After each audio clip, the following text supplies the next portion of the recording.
Hey everyone, welcome back to Rolling with Ellie. And if this is your first time here, welcome. I'm so glad you're here. Stick with me because I'm about to share my homemade strawberry sauce and filling that can be used as a topping for pancakes, waffles, strawberry shortcake, ice cream, and other things. And also, this weekend I will be filming a short video of how I use this filling to fill a cake. Okay, let's get started. But don't forget to smash that like and subscribe button. Okay, let's get started. So for my strawberry sauce and filling, I like a more traditional strawberry base, which is mashing them. Then I add fresh strawberries after they're cooled. But if you prefer your strawberries whole and not mashed, no worries. You can just leave them whole. And when we get to that place in the video, you can skip that step and move forward to the step following that, which will be the adding of the cornstarch. So you can go to that timestamp that I'm showing you right here.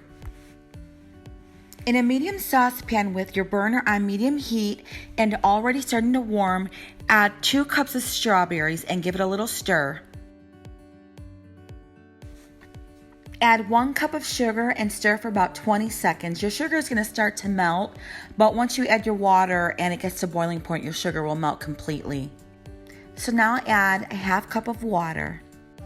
Sugar usually melts once your water starts to boil, so if you need to increase your heat just a little bit, you can go ahead and do that, but give it a good stir. And I usually stir for maybe about 20 seconds.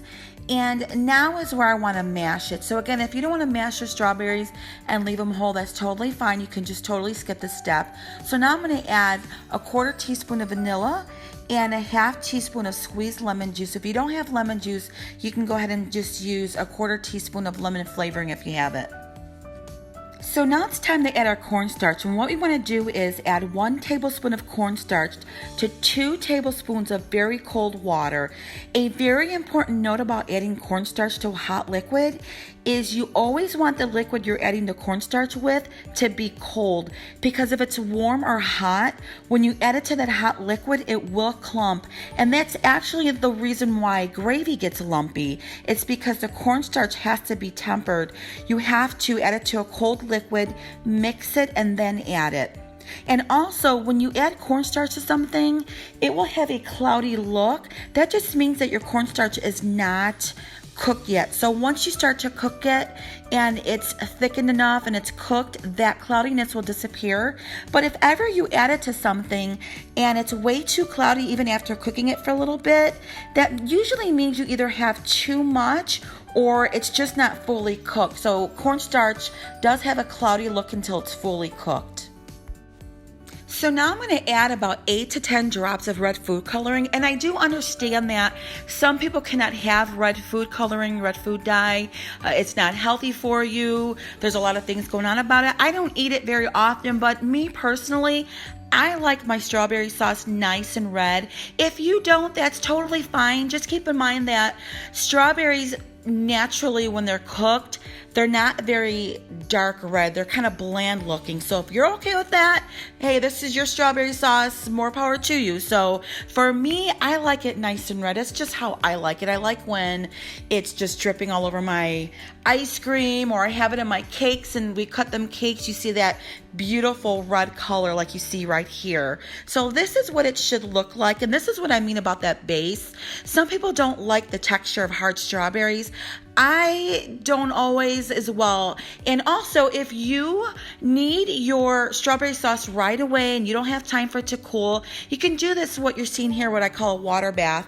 You can have 1 pot or a bowl of ice water, not too high, because when you put that pot in there, that bowl, the pressure is going to go down and your water is going to rise, and you don't want that water to go inside your pan and ruin your strawberry sauce. So you can just do like this and let it cool, and every few minutes go and stir it. So now what we're going to do is we are going to pour this delicious strawberry base in our bowl.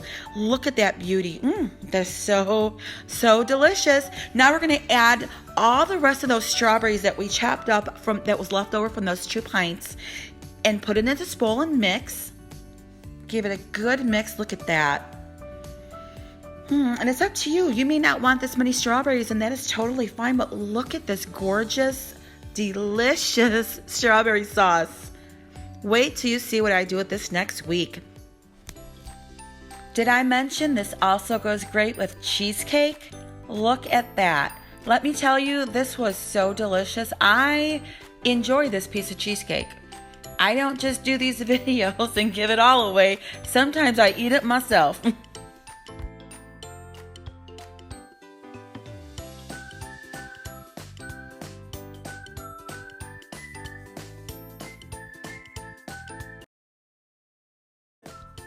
Well, everyone, I hope you enjoyed this video and recipe. And as mentioned earlier, this weekend I will be filming as I fill a cake with strawberry sauce just like we do it in Chicago. So stay tuned for that video. And once again, thank you again for rolling with me. Please be sure to like and subscribe, and I will see you on the next one.